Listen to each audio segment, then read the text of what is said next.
Friends समस्त नमस्कार। आशा करुच्ची मु समस्ते बहुत भल थे। तो बर्तमान ये नोटिस रही भद्रक डिस्ट्रिक्ट गृहरक्षी होमगार्ड ये नोटिस आसी। तो आपंकर नोटिस लिखाई खाली गृहरक्षी पदवी निमंते आवेदन करिथिबा योग्य प्रार्थी मानक लिखित परीक्षा देवाक पड़िबो, जार स्थान समय एडमिट कार्ड रे उपलब्ध रहिबो। जेथि कहैछि कोन आपंकर जे भद्रक डिस्ट्रिक्ट रे जो सब पिला माने गृहरक्षी होमगार्ड रे फॉर्म अप्लाई करथिले तो आपंकर लिखित परीक्षाटी होबाकू जाउछि। तो आपंकर कौ डेट रे लिखित परीक्षा हबो, कौ समय रे आपंकर लिखित परीक्षाटी हबो, तो सबकि आपंकर निजर एडमिट कार्ड रे जानि परिबे। तो वर्तमान नोटिस रे कोनोसी प्रकार किछि डेट दिया जाय नाही लिखित परीक्षार। तो ये बादे आपंकर नेक्स्ट आपन रहला कोन ना एडमिट कार्ड प्रवेश पत्र स्वतंत्र संग्रहित आरक्षी कार्यालय चरंपा ठारे 3/12/2025 5/12/2025 तारीख मध्य उपलब्ध करा जिवो। तेतिरे कहैछि कोन ना आपणकर एडमिट कार्ड टी कोठारे आपण आनिबे। तो आपणकर भद्रक डिस्ट्रिक्ट गृहरक्षी होमगार्ड ऑफिस ठारे आपणकर एडमिट कार्ड टी दिया जिवो। 3 डिसेम्बर 2025 आपणकर एडमिट कार्ड दिया स्टार्ट हे जिवो। तो आपणकर 5 डिसेम्बर 2025 सुधा आपणकर जे जार निजर एडमिट कार्ड टी नहीं आसीबे। तो आपणकर नेक्स्ट एबाजी रहिला कोन समुदाय आपणकर 100 मार्कर आपणकर परीक्षा करा जिवो। तो प्रथमे आपणकर लिखित परीक्षाटी हबो। तो 60 मार्कर आपणकर लिखित परीक्षा करा जिवो। तो 2 नंबर आपणकर रहिला शारीरिक दक्षता आपणकर फिजिकल टेस्ट आपणकर रहिला। 3 नंबर आपणकर रहिला ट्रे टेस्ट रहिला। 4 नंबर आपणकर रहिला मौखिक परीक्षा जहाँ को कहउछु भाइबा टेस्ट। तो टोटाल आपणकर 100 मार्कर आपणकर रहिला। तो एथिरे एबादे आपणकर नेक्स्ट आपण रहिला लिखित परीक्षाटी आपणकर 60 मार्क रहिला। 60 टी प्रश्न आसीबो। तो समय आपणकर टाइमिंग रहिला 60 मिनिट आपणकर टाइमिंग दिया गला।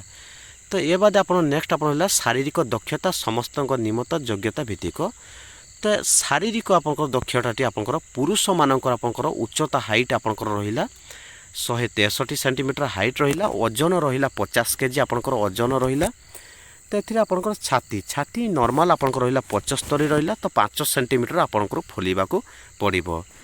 तो ये बाद आपंकर नेक्स्ट आपंकर रहिला महिला महिला मानकर आपंकर उच्चता हाइट आपंकर रहिला 153 सेंटीमीटर रहिला।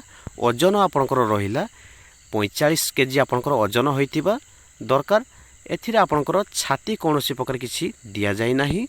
तो ये बाद आपंकर नेक्स्ट आपंकर रहिला कोन ना आपंकर स्किल टेस्ट। तो आपंकर फिजिकल जेतु फिजिकल टी आपंकर पुरुष पिला मानक पई 800 मीटर आपंकर रनिंग रहिला।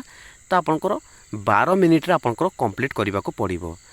तो एथिरे महिला मानक पई एथिरे 800 मीटर रनिंग रहिला। एथिरे 15 मिनिट रे आपंकर कंप्लीट करबाको पड़िबो।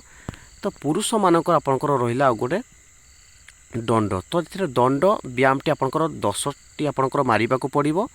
महिला मानकर एथिरे प्लांक व्यायाम टी आपंकर 1 मिनिट रे आपंकर मारिबाको पड़िबो। तो ये बादे आपंकर नेक्स्ट आपंकर ग्रेस मार्क भी रखा जाइछि। जदि पुरुष पिला जदि 200 मीटर रनिंग 25 सेकंड जदि क्लियर करिवे तो आपण माने 5 मार्क पाइबे। जदि 38 सेकंड जदि क्लियर करिवे तो आपनको 3 मार्क पाइबे। जदि 32 सेकंड जदि क्लियर करिवे तो एथिरे 2 मार्क पाइबे। जदि महिला पिला मानकर जदि 200 मीटर रनिंग जदि 30 सेकंड जदि क्लियर करिवे तो आपण माने 5 मार्क पाइबे। जदि 34 सेकंड जदि क्लियर करिवे तो एथिरे 3 मार्क पाइबे। जदि 38 सेकंड जदि क्लियर करिवे तो एथिरे 2 मार्क पाइबे। तो एथिरे चेष्टा करिवे ठीक अधिका मार्क आनिबा पई। तो आजिकार या थिला अपडेट भिडियोटी को जो मन को भलो लागी भिडियोटी को लाइक करिवे, चैनल टी को सब्सक्राइब करके रखिथिबे। आगो के एमिति मु जॉब रिलेटेड रे नुवा नुवा भिडियो मु नेकी आसीबी।